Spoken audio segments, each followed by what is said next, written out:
Se tem uma coisa que deixou a torcida do Vitória cheia de curiosidade nos últimos dias foi o anúncio do Rodrigo Chagas como novo comandante técnico. Mas afinal, como joga um time treinado por ele? Quais são as ideias principais? Como ele organiza o time com e sem a bola? O que dá para esperar já nos primeiros jogos? É exatamente isso que a gente vai destrinchar aqui, com base em jogos anteriores dele, principalmente à frente do Vitória em 2021 e na Jacuipense mais recentemente. E olha, pode preparar o café, porque tem muito conteúdo tático para a gente entender como esse treinador gosta de montar seus times. Primeiro, vamos entender o ponto de partida do Rodrigo Chagas quando tem a bola nos pés. Ao contrário de muitos treinadores que definem uma estrutura fixa e pouco mudam, Rodrigo é um cara que gosta de variar. Ele começa, geralmente, com um 4-3-3, com aquele famoso V no meio de campo. Isso já mostra uma tentativa de dar fluidez ao jogo, mas o interessante é como isso se transforma ao longo da partida. Com o time avançando no campo, ele já puxa um volante para a linha de defesa e forma um 3-2-5. E esse padrão se repete bastante. O que era um volante passa a ser zagueiro na saída, os laterais se abrem, os pontas afunilam por dentro e, pronto, tá formada uma estrutura ofensiva que busca amplitude e profundidade ao mesmo tempo. E não é só de 3-2-5 que vive Rodrigo. Em alguns momentos, principalmente quando o adversário fecha mais os espaços, ele recorre a uma formação com 3-4-3. Só que diferente do 3-2-5, aqui os laterais ficam um pouco mais baixos, ajudando a recompor defensivamente sem abrir mão da construção. Ou seja, ele molda a estrutura ao que o jogo pede. Contra o Vitória, por exemplo, quando estava na Jacuipense, ele usava essa variação para fugir da pressão na saída de bola, tentando explorar as costas da defesa adversária. O time girava a bola de um lado para o outro, abrindo o campo com toques curtos, buscando atrair o adversário e encontrar o momento certo de acelerar o jogo pelas pontas. Aliás, se tem algo que o Rodrigo valoriza é essa construção paciente. Em vários momentos, o torcedor pode até se irritar com o número de passes de retorno, aquela jogada que volta para o goleiro ou para os zagueiros. Mas há um motivo por trás disso, ele tenta manipular o adversário, atrair a pressão para um lado e, depois, inverter o jogo de forma rápida para pegar o outro lado desprevenido. Por isso, ele dá tanta importância para os alas ou pontas abertos em amplitude. Quando a defesa do adversário é atraída para um lado, ele tenta atacar pelo outro, com os jogadores abrindo o campo o máximo possível. E esse tipo de jogada, em que a bola gira até encontrar um espaço livre, é uma das assinaturas dele. Outro ponto que chama atenção nos times de Rodrigo Chagas é a valorização da construção com os zagueiros. Ele gosta que os defensores tenham qualidade para sair jogando, principalmente pelos corredores laterais. Nada de rifar a bola sem motivo.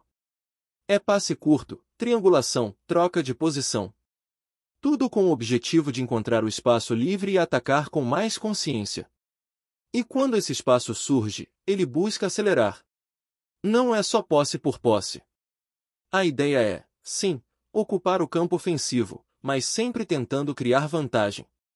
O famoso terceiro homem aparece muito nas jogadas dele.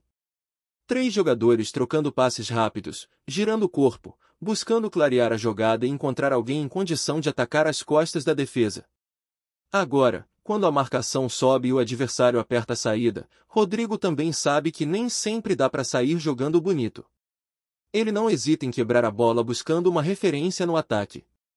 Seja nas costas dos zagueiros, seja no pivô de um centroavante. E aí entra outro detalhe importante, a movimentação ofensiva. O centroavante do time de Rodrigo não fica parado.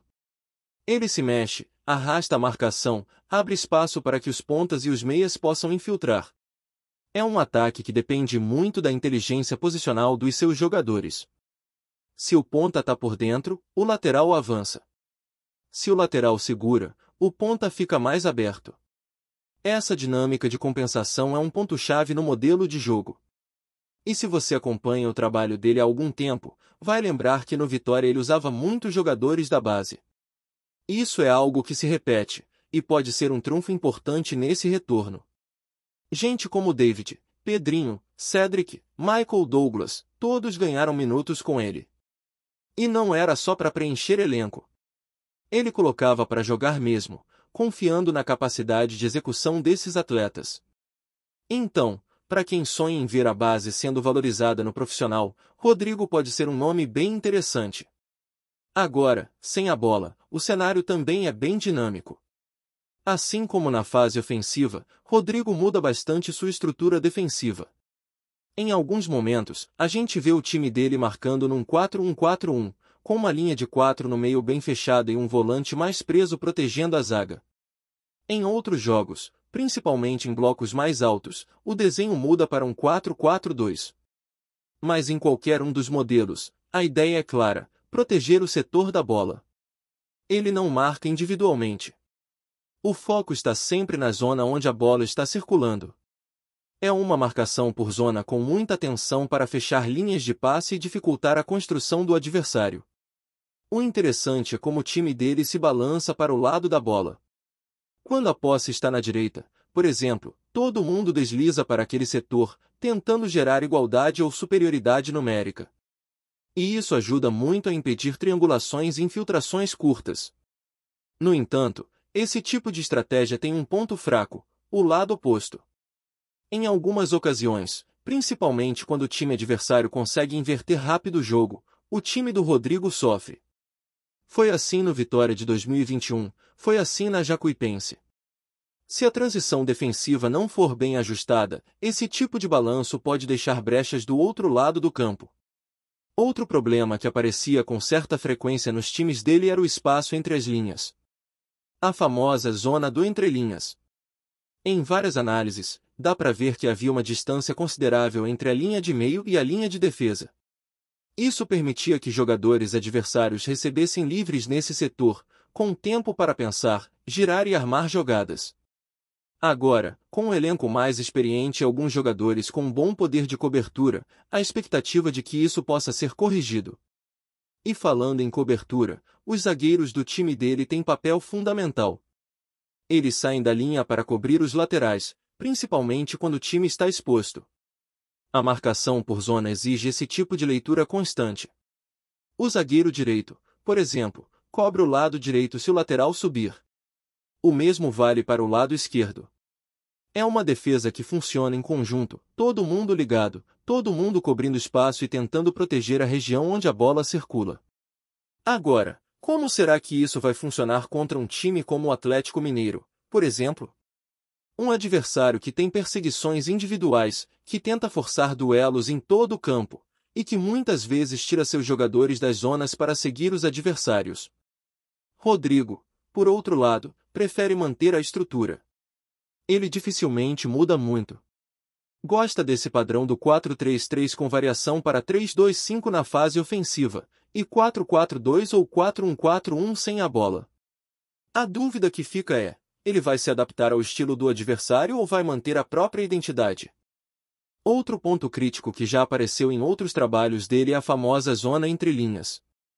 Em algumas formações, especialmente no 4-4-2, o time se concentra tanto em proteger a largura do campo que acaba abrindo espaço entre a linha de volantes e a linha de zagueiros. E se o adversário tiver um meia habilidoso, que saiba flutuar entre os marcadores e receber de costas, o time de rodrigamento e manter o time mais compacto verticalmente? Apesar desses desafios, é importante destacar a solidez que ele tenta implementar. Mesmo com dificuldades, os times de Rodrigo são bem organizados e dificilmente se desmontam por completo. Ele prioriza proteger o setor onde a bola está. Não é adepto de perseguições individuais longas, como fazem alguns treinadores modernos. Pelo contrário, Rodrigo valoriza muito a noção de espaço. Ele quer que seus jogadores fechem zonas e impeçam o adversário de pensar, de receber com liberdade. Isso exige um alto nível de atenção, leitura de jogo e disciplina tática. E exige também jogadores comprometidos em fazer coberturas constantemente. Se o lateral sobe para pressionar, alguém precisa cobrir. Se o volante sai da posição, o meia tem que recuar. É um trabalho coletivo. E falando em cobertura, os zagueiros têm um papel ainda mais relevante no esquema dele. Rodrigo costuma pedir que os defensores tenham liberdade para saltar da linha e pressionar nas laterais, principalmente quando o lateral está fora de posição ou quando o adversário tenta atacar o espaço com velocidade. Esse tipo de leitura é essencial para não deixar o atacante adversário receber com liberdade.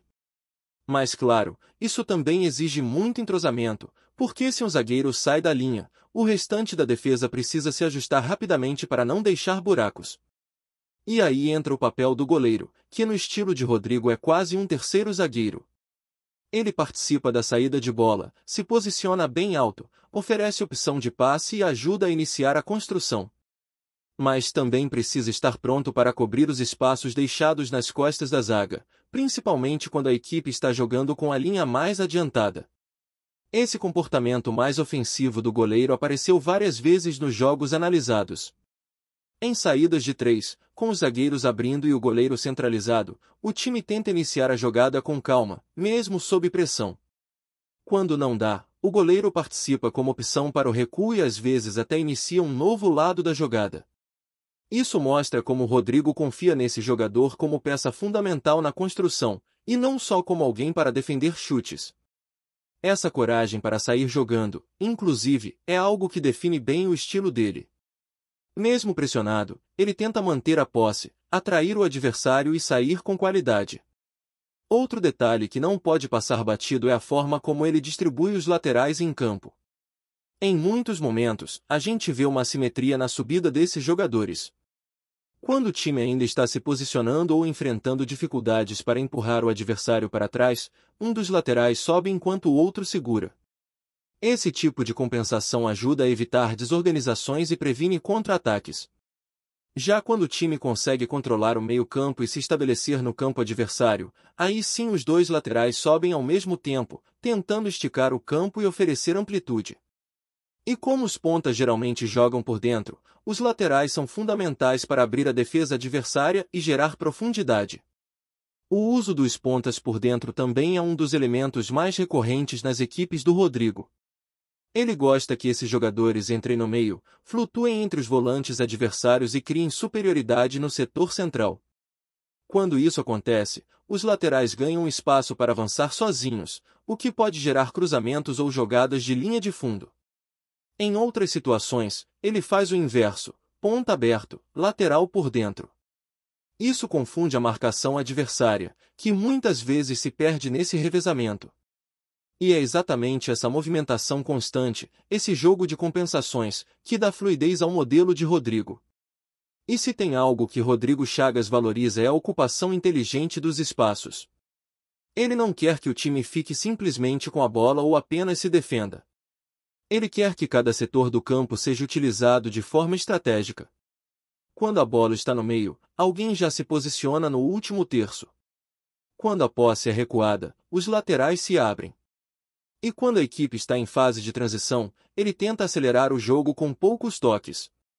Esse tipo de leitura é o que transforma o estilo dele em algo flexível. Rodrigo não é refém de uma única ideia. Ele varia conforme o adversário, conforme o andamento da partida e conforme o elenco que tem nas mãos. E por falar em elenco, vale ressaltar o quanto ele aposta nos jogadores da base. Isso não é discurso, é prática. No Vitória de 2021, por exemplo, ele usou uma base sólida formada por jovens como Michael Douglas, Juan Nascimento, Bispo, Cedric, Pedrinho, entre outros. Não era só uma questão de dar minutos. Era uma escolha técnica. Ele acreditava que esses jogadores podiam executar suas ideias.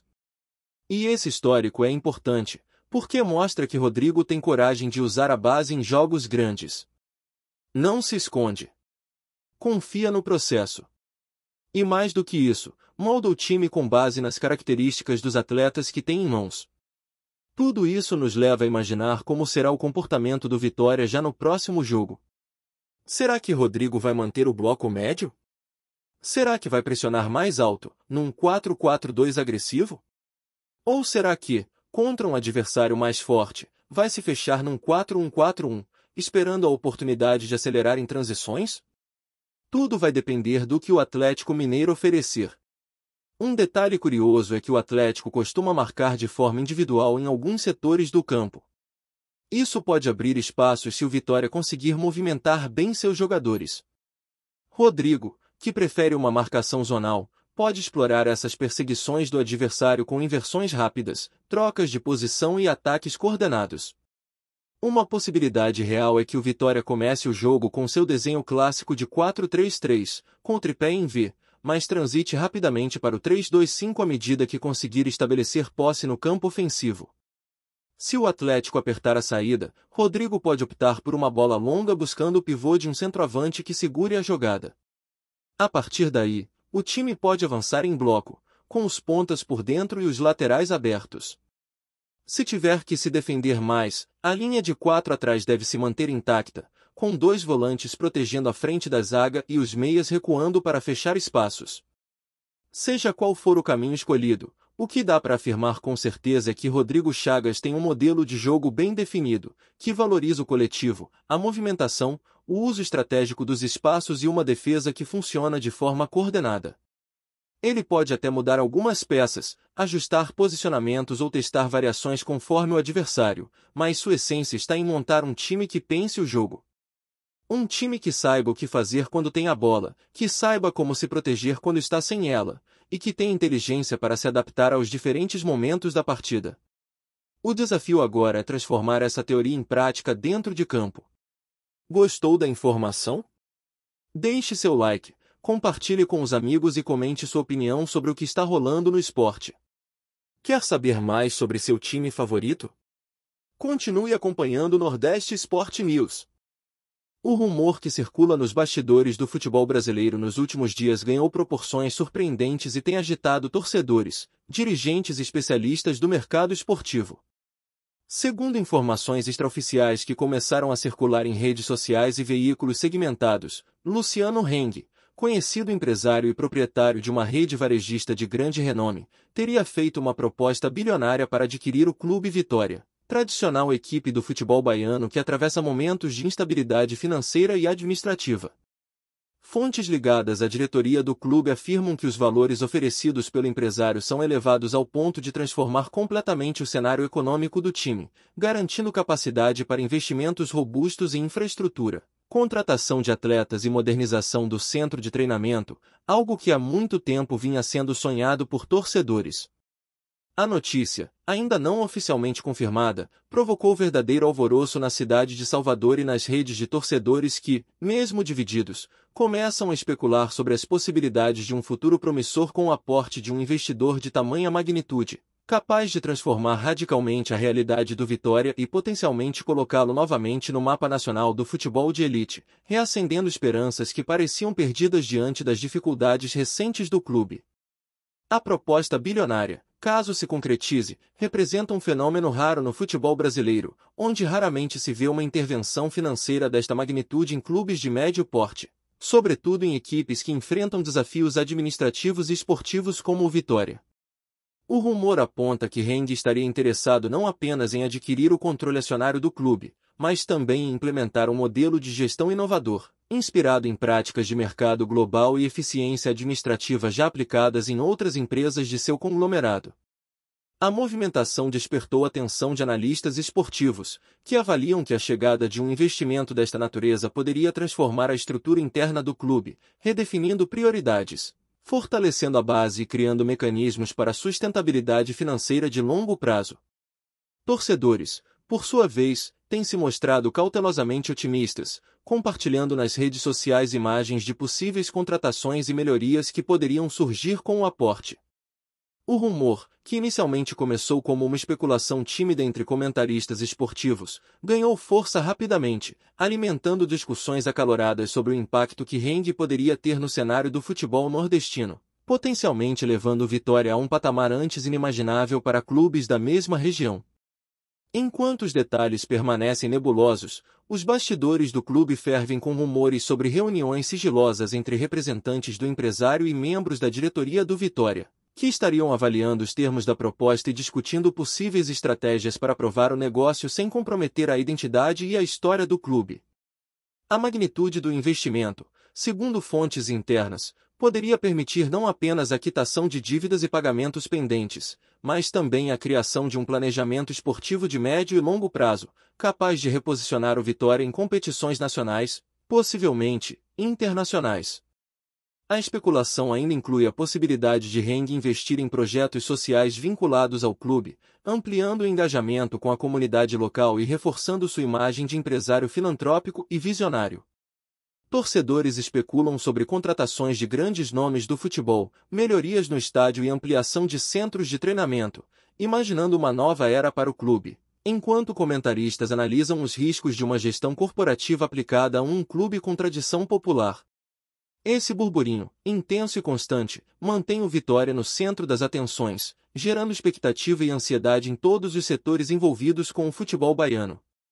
Além das movimentações financeiras e administrativas, a suposta proposta de Heng também levanta questões sobre o impacto esportivo e emocional para jogadores, comissão técnica e torcedores, que se veem diante de um cenário que poderia revolucionar a dinâmica interna do clube.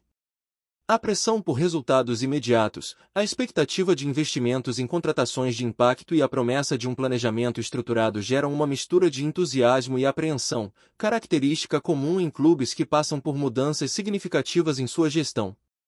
A especulação envolve ainda a possibilidade de Heng implementar programas de desenvolvimento de jovens talentos, com foco em formação de atletas e integração com categorias de base, algo que poderia garantir um futuro sustentável para o Vitória.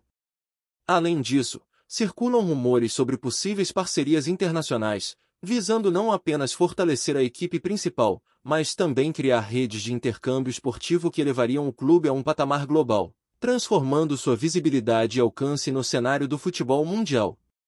O boato cresce diariamente, com jornalistas, torcedores e analistas discutindo cada detalhe, cada movimento e cada declaração, mesmo que ainda não haja confirmação oficial, mantendo o clube sob os holofotes e alimentando um clima de expectativa que poucos clubes do Nordeste experimentaram nas últimas décadas. A repercussão da proposta bilionária de Luciano Heng pelo Vitória evidencia, acima de tudo, a força dos rumores e como eles podem moldar percepções e expectativas no futebol brasileiro. Enquanto dirigentes avaliam a viabilidade do negócio, torcedores se dividem entre ceticismo e esperança, e comentaristas especulam sobre impactos financeiros, esportivos e sociais. O clube permanece em um ponto de atenção nacional, com todos os olhares voltados para o que poderia se tornar uma das maiores reviravoltas da história do futebol nordestino. A possibilidade de um investimento desta magnitude não apenas altera a realidade imediata do Vitória, mas também provoca reflexões sobre o modelo de gestão de clubes no Brasil, sobre a influência de empresários no esporte e sobre a relação entre tradição, paixão popular e mercado financeiro. O burburinho continua, alimentado por fontes anônimas, movimentações suspeitas nos bastidores e especulações de especialistas, mantendo a expectativa de torcedores, investidores e observadores atentos. Se confirmado, o investimento de Heng poderia representar um marco histórico, redefinindo o futebol baiano e criando um modelo de transformação econômica e esportiva que serviria de exemplo para clubes de todas as regiões do país, transformando rumores em realidade e sonhos em projetos concretos. Obrigado por assistir ao Nordeste Sport News. Se você quer estar sempre atualizado sobre o que acontece no futebol do Nordeste, inscreva-se no canal e junte-se à nossa torcida. Até a próxima, e que venham mais vitórias para os nossos times. Se ele mantiver o que costuma fazer, dá para imaginar o Vitória tentando começar no 4-3-3 com o famoso tripé em V, mas variando rápido para o 3-2-5 quando tiver a posse. O ponta afunila, o lateral sobe, o volante baixa para fazer a saída com os zagueiros e pronto, time em campo ofensivo. Agora, se o Atlético apertar, pode ser que a gente veja o Vitória usando mais bolas longas, tentando explorar o centroavante como ponto de apoio. E aí, dependendo do momento do jogo, o time pode tentar empurrar o adversário para trás e assumir o controle, ou se fechar mais, marcando num bloco médio e esperando o erro. O importante é entender que Rodrigo Chagas não é um técnico de uma nota só. Ele tem variações. Sabe montar um time reativo, sabe montar um time de posse, sabe como ajustar a estrutura dentro do jogo. E, acima de tudo, valoriza a movimentação inteligente. Os jogadores não ficam presos em funções rígidas. Eles trocam de posição, compensam espaços, oferecem alternativas. É um estilo de jogo que exige muito entendimento tático, mas quando bem executado, pode oferecer um futebol competitivo e dinâmico. E isso tudo que a gente está comentando aqui é só a parte inicial do trabalho. Tem muito mais coisa para a gente analisar. Organização defensiva, transições, bola parada. Mas já dá para ter uma ideia bem clara do que esperar. Rodrigo Chagas chega com uma proposta que não é engessada. Ele lê o jogo, adapta o time, tenta criar superioridade e, acima de tudo, trabalha com consciência tática. Vamos ver como ele vai montar esse Vitória. Se no primeiro momento a gente mergulhou no funcionamento ofensivo dos times de Rodrigo Chagas, agora é hora de colocar a lupa na outra metade do campo. Como ele organiza sua equipe sem a bola, como protege o gol, quais são suas estratégias de marcação e o que o torcedor do Vitória pode esperar quando o time estiver sendo pressionado. E já adianto, assim como no ataque, o Rodrigo também não se limita a uma fórmula fixa na hora de defender. Ele observa o jogo, analisa os espaços e adapta o posicionamento da equipe conforme o que o adversário apresenta. Uma das primeiras coisas que saltam aos olhos é a preferência por blocos médios, ou seja, o time dele normalmente se posiciona do meio para trás, mas sem recuar completamente para o campo de defesa. Essa postura permite que o Vitória fique compacto, sem abrir muitos espaços entre as linhas, dificultando a infiltração do adversário. O formato mais comum nesse tipo de bloco é o 4-4-2. Dois jogadores pressionam a saída de bola, 4 no meio formam um cinturão que tenta bloquear o passe por dentro e mais 4 atrás fecham os espaços perto da área. Só que mesmo dentro desse modelo, há variações. Em algumas situações, ele usa o 4-1-4-1, principalmente quando quer reforçar a marcação pelo centro e liberar um pouco mais os meias para pressionar nas laterais. Mas o que chama a mesma atenção é o comportamento coletivo quando o adversário começa a girar a bola de um lado para o outro. Rodrigo treina muito o tal do balanço defensivo, que é basicamente o deslocamento coordenado da equipe para o lado da bola. Se o adversário está construindo pela esquerda, por exemplo, todo o time de Rodrigo se arrasta para esse lado, tentando fechar os espaços e gerar superioridade numérica naquela faixa do campo. Isso dificulta a troca de passes curtos e obriga o adversário a arriscar inversões ou lançamentos longos. E é aí que mora o perigo. Porque quando o time adversário consegue inverter a jogada com qualidade, o lado oposto do campo costuma ficar exposto. É uma brecha que apareceu várias vezes, tanto no Vitória de 2021 quanto na Jacuipense. Se o balanço for lento ou mal executado, o espaço do outro lado vira uma avenida.